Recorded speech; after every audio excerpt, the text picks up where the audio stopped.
नमस्कार मंडळी, स्वागत आहे तुमचं माझ्या विनी ब्लॉगमध्ये. आता हे असं तुम्हाला कोणाकोणाला आवडतं असं गरम गरम जेवायला, तर आज मी ब्लॉगमध्ये पटकन तुम्हाला चुलीवरचं मटकीचं कालवण बनवून दाखवणार आहे. आणि ही आमची मनी.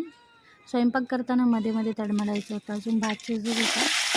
पटकन लसूण, टोमॅटो, कोथिंबीर, कढीपत्ता, मसाले टाकून मी मटकी टाकून कालवण परतवून घेतलं. त्यानंतर मोठं मीठ, असं कोण कोण तुमच्याकडे मोठं मीठ टाकतात मला नक्की सांगा.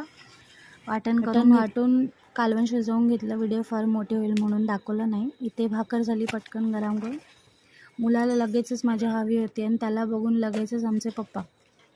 तर कोणाकोणाला आवडतं असं गरम गरम जेवायला आणि हे गावचं लाईफस्टाईल मला नक्की कळवा. आणि कसा वाटला आमचा व्लॉग तेही सांगा. असे व्लॉग आणि गावचं आमचं हे साधं सिंपल राहणीमान पाहण्यासाठी नक्की सबस्क्राईब करा.